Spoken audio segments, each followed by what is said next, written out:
In 2008, U.S. Senator Barack Obama was elected to the presidency.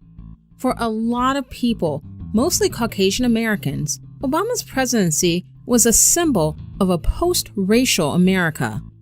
An America that has made it past the horrors of slavery and Jim Crow segregation and discrimination. To them, this generation was ushering in a new world. A world that was free from race. A world that was dreamed up 45 years previously by Reverend Dr. Martin Luther King Jr., culminating in the real-life ascendancy of a man of partial African descent to the highest office in the land.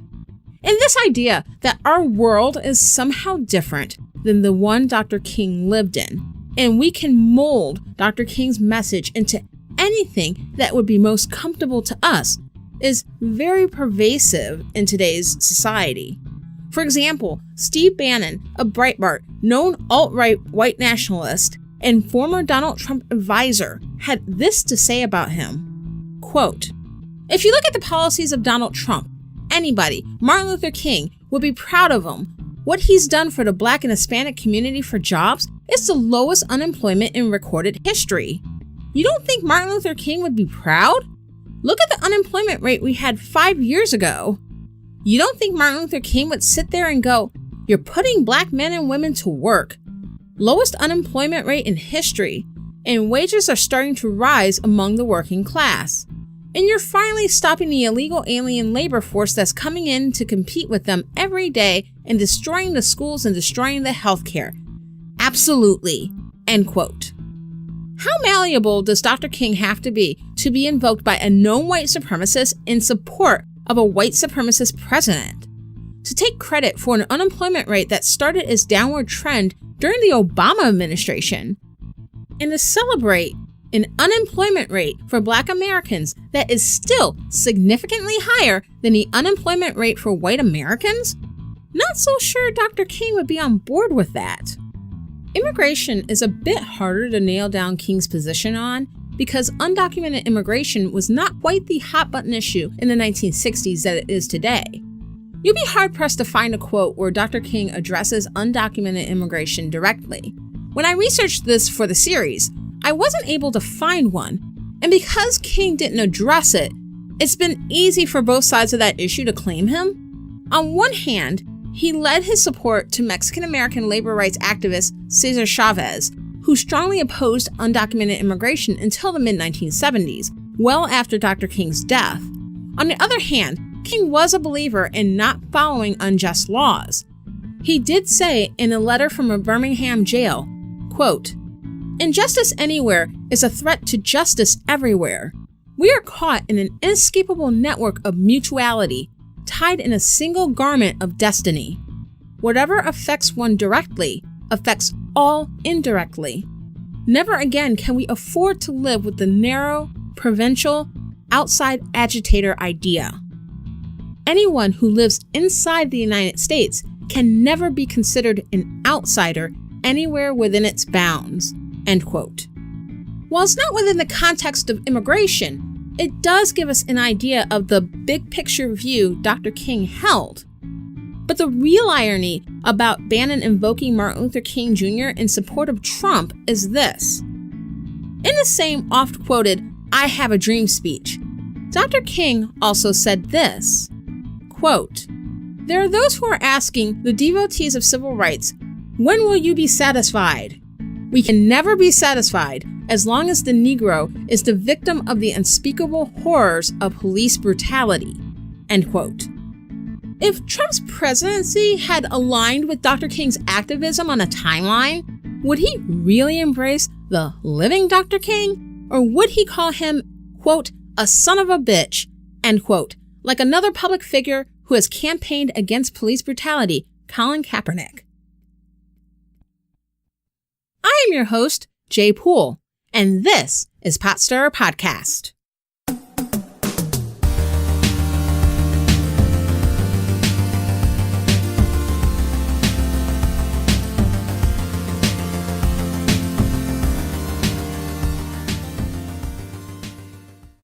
If you listen to part 1 of this 2-part series, and if you haven't listened to that episode before you listen to this one, you might want to do that first. So if you listen to part 1, you'll know why the commonly invoked image of Dr. King, the civil rights icon who had a dream of a colorblind America, is historically inaccurate. Just as the image many had of a post-racial America 11 years ago, as since then, hate crimes have increased. And we're not talking about the handful of hoaxes like what allegedly occurred in the Jussie Smollett case. I'm talking about the real hate crimes that happen more often than those who haven't confronted race in America care to acknowledge. The kinds that were averted when alleged white supremacist terrorist Christopher Hassan was arrested before he could execute mass murder and, in his words, quote, establish a white homeland, end quote. There is often a disconnect between perception and reality when it comes to race in America. Could it be that the reason why America has yet to embrace the real Dr. King or acknowledge the true history and legacy of racism in the United States that includes slavery, genocide, land theft, segregation, internment, discrimination, intimidation, riots, torture, lynching, rape, violence, is because as a country, we have never been forced to acknowledge what has really happened and still occurs to this day. I wanted to do this 2-part series because it's important to be honest about our history. We have an idea as to how some of the most commonly held beliefs regarding Dr. King are either more complex as we previously understood them or just straight up false. And here's the thing. This is not just a deficit of knowledge on behalf of white people and non-Black people of color. It does exist among Black Americans too. I had family members with direct involvement in the civil rights movement, but as my parents grew up in the North, and due to my dad's background in both civil rights and religion, I grew up knowing more about Malcolm X, the Nation of Islam, Elijah Muhammad, SNCC, and Kwame Ture, who was formerly Stokely Carmichael, than I did about Martin Luther King. I probably knew as much about Dr. King as most other people I grew up with. When I was coming up, I got my knowledge in school, in the short paragraph in social studies class that covered the entirety of the civil rights movement. That was pretty much, the civil rights movement was led by Martin Luther King Jr. He had a dream that everyone would be treated equal and judged on the content of their character, and then he died. I didn't learn about the real Dr. King until college, when I started learning more details about the civil rights movement in history and sociology courses, and it prompted me to continue researching on this era in American history. But otherwise, I would have thought of Dr. King as a soft, peaceful, kumbaya figure. But how did we come to believe these things to begin with? How is it that in the American consciousness, Martin Luther King Jr. went from being an extremely controversial pot stirrer to a celebrated lion of American history? The making of heroes is fascinating. It's sort of like how we talk about famous people when they die. When we make humans into heroes, we often gloss over some unsavory, unpopular, or uncomfortable aspects of the person's character and elevate other aspects that are more palatable. I find that process intriguing because it tells us more about those crafting these heroes than the heroes themselves. In the 1960s, Dr. King was a divisive figure. According to Gallup polls taken each year from 1963 through 1966, there was a split between respondents who looked at Dr. King favorably and those who looked at him unfavorably. And the split over those few years became more and more unfavorable to King. In 1963, right before his iconic "I Have a Dream" speech, King had a 41% favorable to 37% unfavorable rating. But by 1966, nearly twice as many respondents viewed him unfavorably than favorably. Only 33% viewed him favorably, while a whopping 63% of respondents viewed him unfavorably. Keep in mind, at this point, he had been critical of the Vietnam War, and he was beginning to focus more on issues inherent in capitalism, such as poverty and labor rights. What's really fascinating about this is, in each year's results from 1963 through 1966, more respondents strongly disliked him than strongly liked him. His highly unfavorable rating only went up over time to where by 1966, 44% of respondents viewed Dr. King as highly unfavorable. So in other words, the strength of dislike for Dr. King only went up over the course of time while he was alive, and supporters were more lukewarm overall than his opponents. Part of creating these heroes in our imagination is crafting the world they lived in. And oftentimes, the universe that's created is just as fantastical as the hero. Take Lost Cause mythology, for example, the revisionist history of the Civil War that cast the South as the good guys in the War of Northern Aggression. In this narrative, the antebellum South is depicted as a place full of genteel and honorable white men and virtuous, pure white women, and slaves who were happy toiling for their masters and secure in knowing their place. Secession from the Union was to preserve their Southern way of life and to preserve states' rights. And this idyllic world was shattered by the North, who ripped apart the South and gave former slaves rights that were beneath their station. And while the Lost Cause narrative does not hold up to historical scrutiny, which I explore more in depth in a very early episode, episode 3, it doesn't stop some Americans from embracing it wholeheartedly. Like the antebellum South in the Civil War, Dr. King is mythologized by placing his life in a world that was rife with racism and prejudice. Segregation and discrimination were embraced, but through Dr. King's colorblind dream, focus on the content of one's character and his commitment to nonviolence, he was able to change the world so that racism is largely a thing of the past. Related to this is this myth that white people who embraced racism in the 1950s and 60s were, and are, a product of their time. Quote, "As I listened to President Johnson address a press conference on March 10th, I heard him say there must not be any interference with peaceful demonstrations in Selma, Alabama. Who told him that the demonstrations would be peaceful? Martin Luther King? If the people of Selma and of Alabama, both Negro and white, were left alone, they would work out their differences to the satisfaction of all concerned.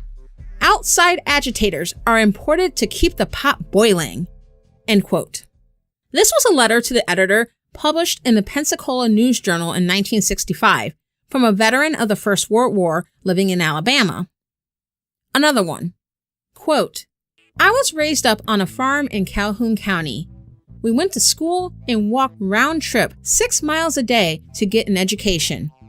Anyone that wanted an education, regardless of how far they had to walk, could go to their school, white or black.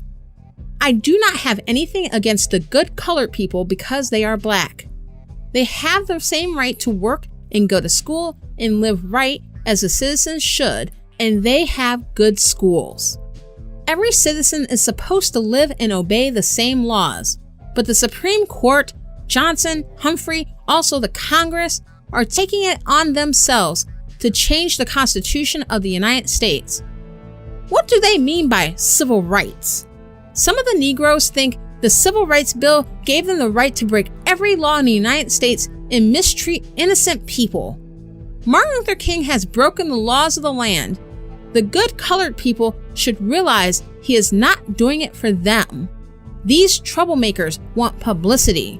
If Johnson and his bulldogs do not stop these demonstrations of mob violence, we will never have peace in the United States." End quote. In the same paper, there was another letter that stated, quote, "When any group takes the stand to show defiance to federal, state, and local laws, as Martin Luther King and his marchers did in Selma, then they should be stopped at all costs. The time for talking has long passed. It is time for action if we are to have law and order. When you take around 600 people that will lay or sit down in a street and won't move when ordered to, then you must meet force with force. Martin Luther King has had his way far too long. Martin Luther King was given a prize for peace, but he has caused more trouble than the communist Viet Cong. I believe that we should have a stronger force of law enforcement officers and that they enforce the laws, both state and local, with a firm hand. If it takes using tear gas, billy clubs, or any other means to stop the mass of lawbreakers that are going from town to town. If this is not stopped now, we will soon have a communist state." End quote. Both letters were published in the Anniston Star in Anniston, Alabama in 1965. Here's an interesting one. Quote, "I'm reacting to the issue of changing a quietly dignified monument in Helena's Hill Park, erected by the Daughters of the Confederacy to commemorate Confederate dead. Some have said it would be a hate symbol. Please reject this idiocy. The American South experienced the horrors of war and a vindictive reconstruction for simply exercising the constitutional right of peaceful secession. Most Montanans are capable of independent thought and action. They are not for sale. They can see that outside agitators are the real purveyors of hatred." End quote. This is a letter to the editor printed in the Montana Standard from a retired English teacher, published back in 2015. And one last one from the Messenger Inquirer in Owensboro, Kentucky in 2014. Quote, "The Pharisees assisted their Roman overlords by using propaganda to keep the people in subjection. The Jesse Jackson, Al Sharpton wannabe ilk likewise use race-baiting propaganda to keep anyone who opposes them in line." End quote. Some things never change. In a poll conducted by the Washington Post in 2018, 58% of white respondents, as well as 54% of Latino respondents, stated the NFL protests where players were kneeling for the national anthem to protest police brutality were never appropriate, including 87% of white Republicans. Only 24% of white Democrats were opposed to kneeling, which is similar to the 22% of black respondents who opposed it. 69% of blacks say it was acceptable.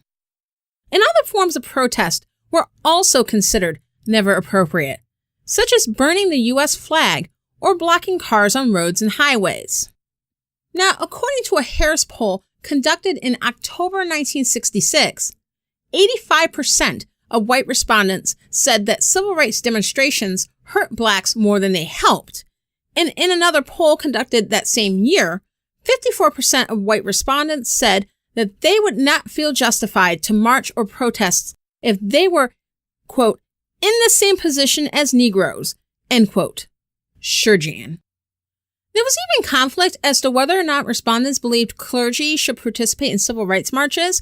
According to a 1965 Gallup poll, 56% of respondents disapproved of clergy taking part in marches, while only a third of the sample approved.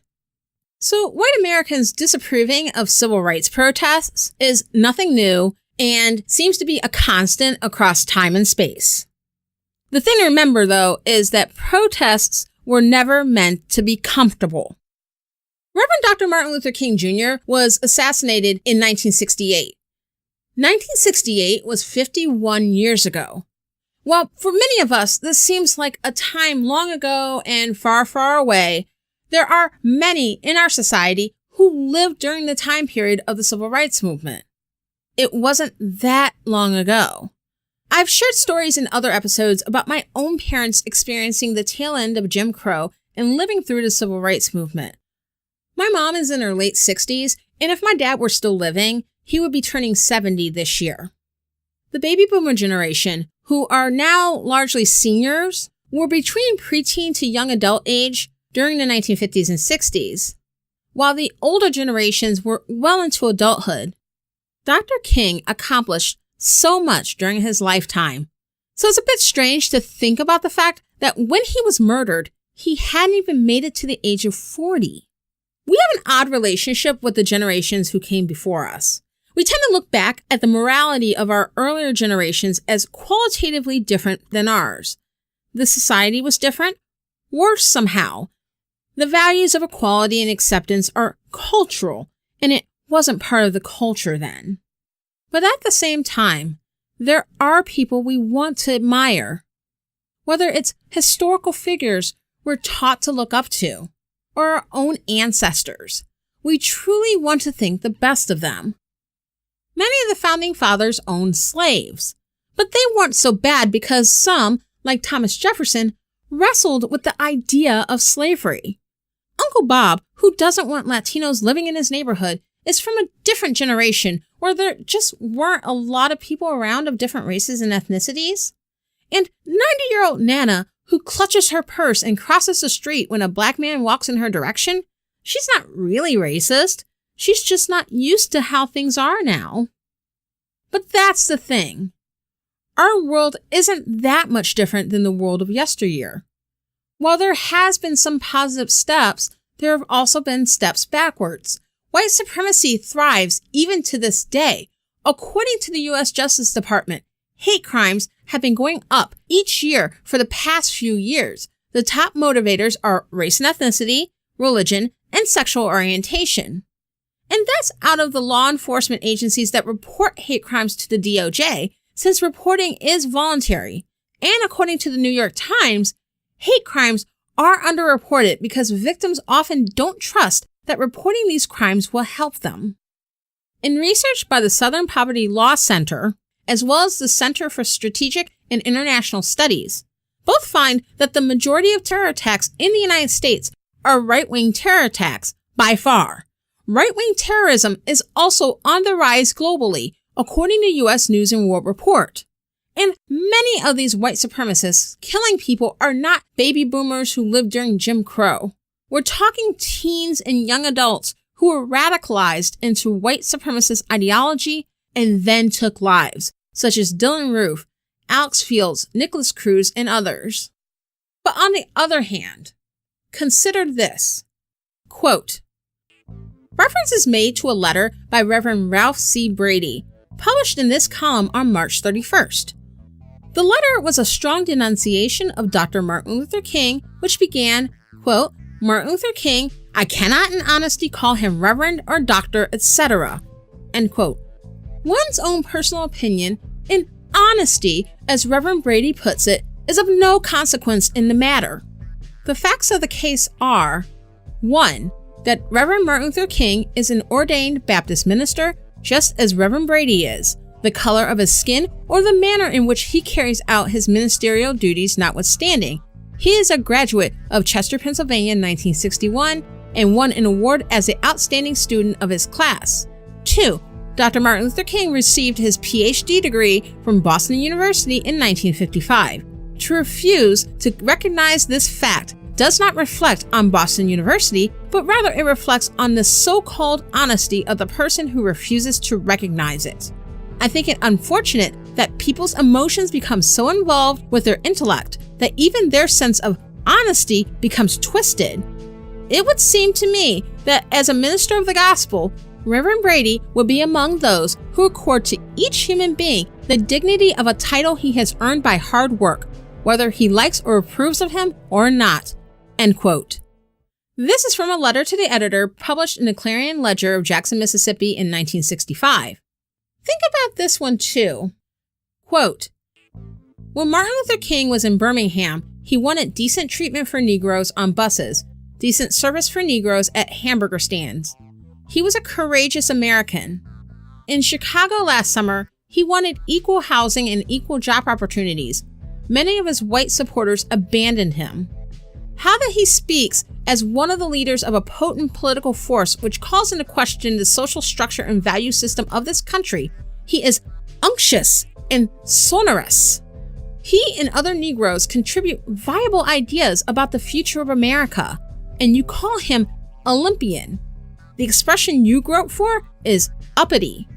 Reverend Mr. King does more than demand the right to live as a human being.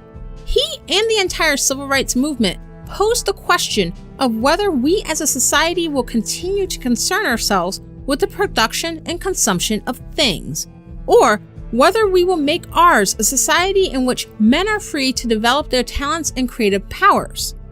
There is no Negro problem in America. The color of the problem is white. End quote. This was a letter to the editor printed in the Cincinnati Enquirer in 1967 submitted by 204 students and a number of faculty members from St. Xavier High School, known locally as St. X. Just as we had white supremacists in the past and white supremacists now, there were white allies then, as there are now. Chalking up the racism of older Americans to the time period is giving them an out that doesn't match up to reality. And as those letters demonstrated, there were white people who were willing to speak up then without prejudice, as there are now. And not only that, there are white people who gave up their lives for the cause, such as Viola Liuzzo, a mother of 5 from Detroit who is reported to be the only white woman killed in the civil rights movement, or Andrew Goodman and Michael Schwerner, white civil rights workers from New York who were killed near a small Mississippi town alongside black civil rights worker James Chaney, who was local to the area, or Reverend James Reeb, a Unitarian minister from Philadelphia who was a member of SCLC and was beaten and killed by white supremacists in Selma, Alabama. In each era of history, there is always an opportunity to make a difference, to either go with evil or with good. During slavery, there were abolitionists. During Jim Crow, there were integrationists. There were allies involved in pretty much every movement you can point to that sought to advance the rights of oppressed groups in the United States. And not all allies ran and joined an organization or participated in a protest or were martyred for the cause. Many simply made a difference where they were, whether it was exposing their children to people of different cultures, or treating the race as equitably in their businesses, or speaking up at the dinner table or in the local paper. The danger of excusing past generations for racism or other forms of bigotry doesn't even have to do with your Uncle Joe or your Nana or any of our ancestors. It has to do with us. When we prescribe to time what can be more properly attributed to character, we are less likely to see the opportunities we have now to be good people and proper allies. And we think we're better people simply because we live in a different time. And then we pat ourselves on the back and say that if we lived in the 1950s and 60s, we would support civil rights for Black Americans, we'd stand up for Rosa Parks, and we'd march with Dr. King. But you know what you would have really done back then? The same thing you're doing now. Now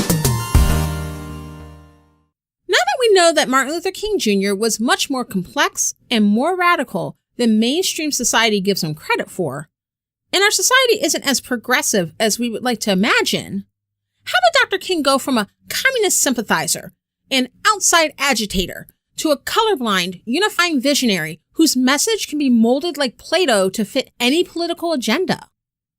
It's a mixture of time and willful misremembering, mostly the latter. Death has a way of transforming people. In death, you're no longer in charge of your own narrative. The push to create a national holiday for Dr. King started right after his assassination in 1968. Congressional Representative John Conyers of Michigan introduced the first motion to make Dr. King's birthday a federal holiday, with support from King's family 4 days after his death. But it wasn't until 1979 that it first came up for a vote in the House. This vote was unsuccessful.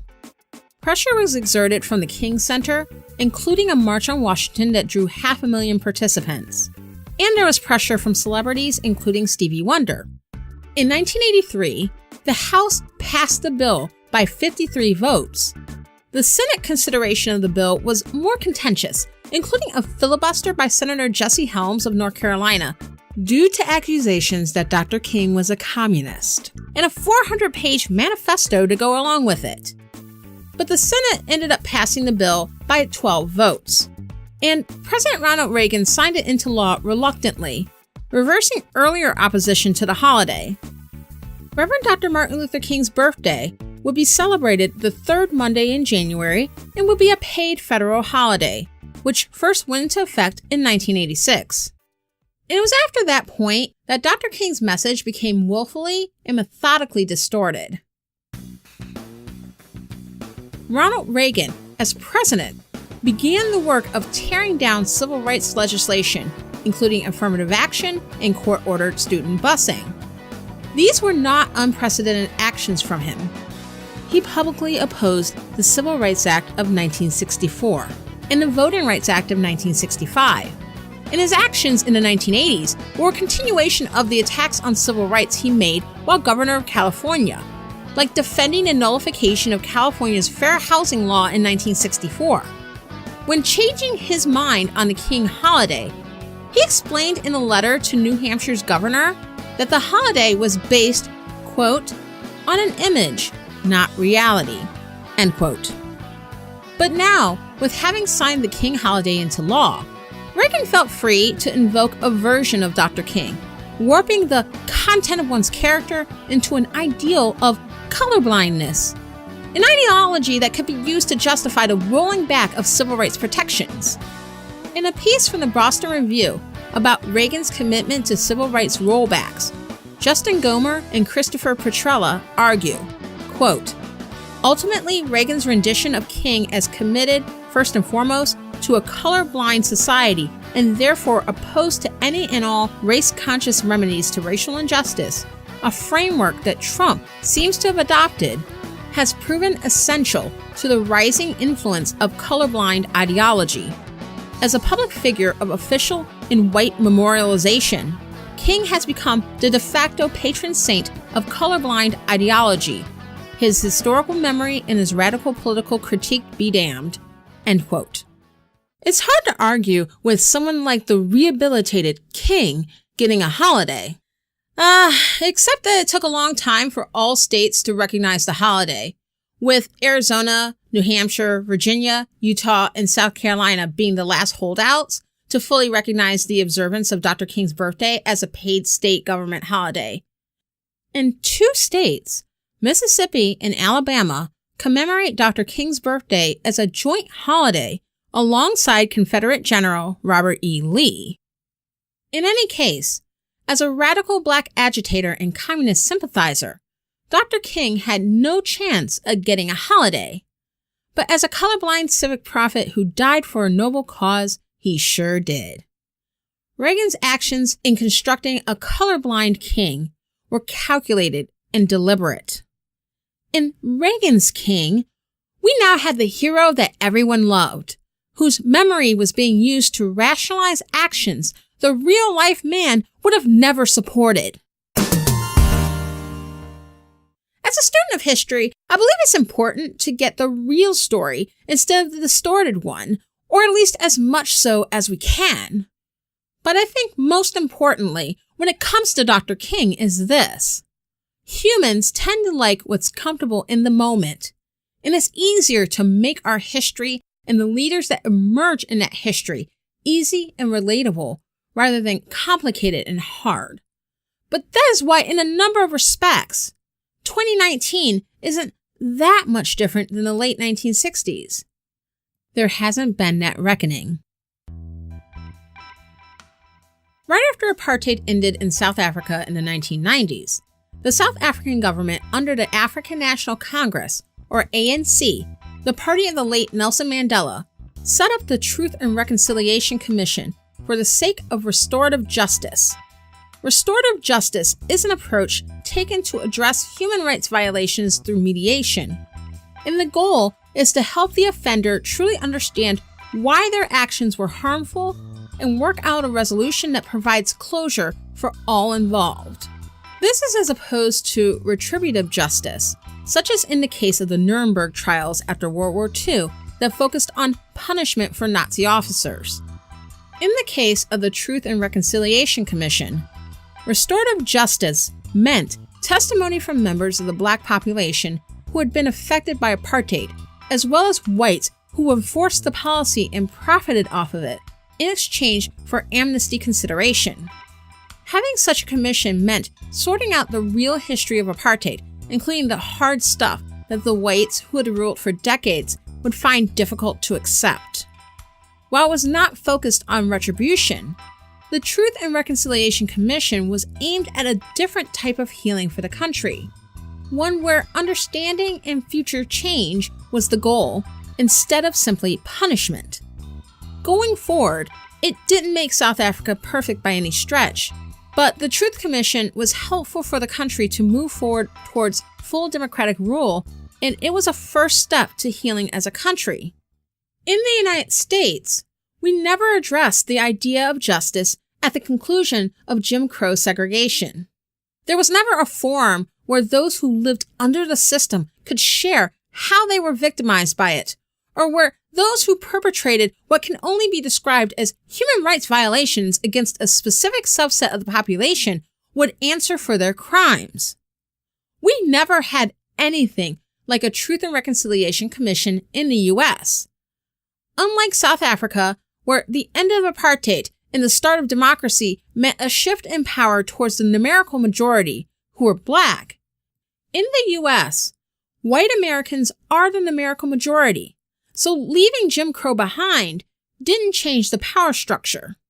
Yes, laws were changed and other laws were enacted that were aimed at ensuring racial equality in a legal sense.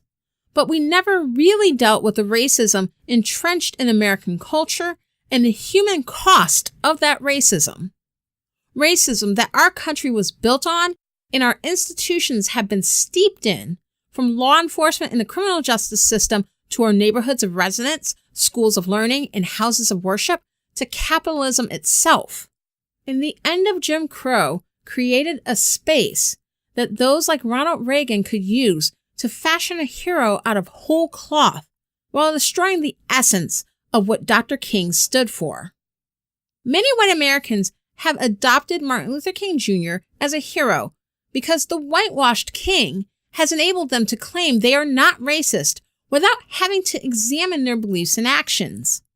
Colorblindness as an ideology doesn't provide a place mentally to see and deal honestly with how race has mattered and continues to matter in the United States, beyond opposition to a small, ever-eroding patchwork of programs that aim to even the playing field just a tiny bit, using the dubious label reverse racism.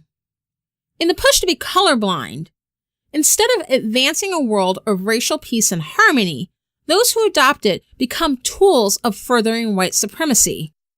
As Americans, we have never dealt with racism honestly, and because racism and the atrocities that come from it were never aired out, these were never addressed, and these were never truly added to a comprehensive historical record, it is easy for many to just simply tell Black Americans, you're the real racists because you're holding on to the past, conveniently forgetting that this reality wasn't all that long ago and in some respects has never ended. Dr. King is used as America's redemption. Through him, the decades and centuries of America's original sin of racism and its effects are washed away, and those who are responsible and those who benefit from this sin, their guilt and shame can be washed away. Dr. King gets a day every year because he is placed in the role of America's savior, and everything is forgiven and forgotten. Racism has been washed away. Race itself has been washed away by the blood of Martin Luther King Jr. The problem is that Dr. King was never meant to play that role. There is no contemporary evidence that he even wanted that role. Instead of our country, our society, our government, our institutions doing the heavy lifting and the hard work of confronting the truth and seeking justice of any kind, even the restorative justice that places truth over retribution, instead, America sought out and claimed cheap grace. The backlash of conservative white Americans over President Obama and the empowerment they feel now by embracing Trump's racism without owning the consequences and fallout is a result of cheap grace. Martin Luther King Jr., as did many, many other people, stood up and held a mirror to our society, and it made him controversial in his time. And that's the part that hasn't changed. The way our society often demonizes the activists of our time, from Colin Kaepernick and Eric Reed to Tarana Burke to Nathan Phillips, even Jesse Jackson and Al Sharpton, it's not that much different than how society saw Martin Luther King Jr., as well as Malcolm X, Angela Davis, Stokely Carmichael, Huey Newton in their time. Because it's like the saying goes, when you're accustomed to privilege, equality feels like oppression. It's my hope that if we can tell the truth about our history, we can see how we're not that much different than those who came before us. And we can use the decades and centuries of hindsight to create a better present and a brighter future for all people. It's a great exercise to examine things in depth. History, politics, art, music, life. It expands our mind and spirit. Our super talented content creators at Flying Machine do just that in the Flying Machine blog. Right now, Ryan Lynch from Divisive Issues has been writing excellent, critical blog pieces on albums by some great artists from the past and present. Ryan's most recent series is about the alternative rock band Say Anything. I hadn't actually heard of the band, even though I enjoy alternative and indie rock, but Ryan's blog entries put me up on them, and now Say Anything has been added to my music rotation. So check out the Flying Machine blog for contributions from Ryan and our other Flying Machine creators, flyingmachine.network/blog. Thank you very much for listening to Potstirrer Podcast. If you enjoyed the podcast, subscribe on Apple Podcasts, Spotify, or on your favorite podcast app. Go to potstirrerpodcast.com/download and you'll see the links. If you subscribe, you can get new episodes once they come out so you don't miss out. If you enjoyed the podcast, please give us 5 stars and leave a review. That encourages other people to find and listen to it also. And follow me on Twitter at PotstirrerCast. I'm Jaye Poole. Let's fight for America's future because freedom is not free.